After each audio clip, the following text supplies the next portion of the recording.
अगर खुदा आपके दिल में रहता है तो जो बातें खुदा के दिल को छूती हैं वो आपके दिल को भी जरूर छुएगी। यीशु ने नए नगर की विधवा को जब देखा तो उसका दिल, बाइबल कहता है, उमड़ कर आया, लेकिन उसने उस विधवा के साथ के भीड़ के समान सिर्फ दया नहीं दिखाई, शोक के नजरों से उसे नहीं देखा। यीशु का दिल उस विधवा के हालात पर सिर्फ खेदित नहीं हुआ, विधवा के लाचारी पर मायूस नहीं हुआ, उसने सिर्फ अफसोस नहीं किया। हम पढ़ते हैं कि वो करुणा से प्रेरित हो गया। He was moved with compassion। और अगर आप कलीसिया हो और यीशु के शरीर हो तो शायद अफसोस, दया, करुणा, दुख दिखाना ही काफी नहीं है।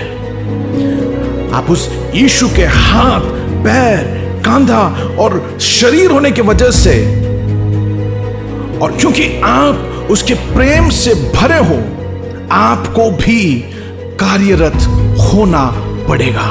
आप सिर्फ भावनाओं को दिखाकर रुक नहीं सकते, आपको प्रेरित होना पड़ेगा कुछ करने के लिए जो यीशु उस हालात में शायद करता। If you are the church and you are the body, you must be moved into action. Just showing emotions is not enough. You need to move. और अगर आप यीशु के हाथ और उसके पांव और कंधे और उसके शरीर हो तो शायद जैसे यीशु ने किया ऐसे आपको भी अपने हाथ को बढ़ाना पड़ेगा। बिना किसी न्योते आपको किसी के उदासी में प्रवेश करना पड़ेगा। बिना किसी बुलावे के आपको किसी के दर्द में शामिल होना पड़ेगा। आपके हाथों को बढ़ाकर किसी को चंगाई, उनकी बीमारी में दिलाने के लिए कार्यरत होना पड़ेगा। हाँ, हो सकता है कि लोग समझे कि आप पागल हो, आप बड़े दीवाने हो, या वो आपको नहीं समझे, या वो आपके खिलाफ कुछ कह दे, लेकिन आपको अपने हाथों को बढ़ाकर उस पंजर को छूने की जरूरत है। और अगर आप यीशु के हाथ बनकर उस पंजर को छूते हो तो जरूर कुछ लोग हमारे शहर में जिंदा होंगे। Some people will see life।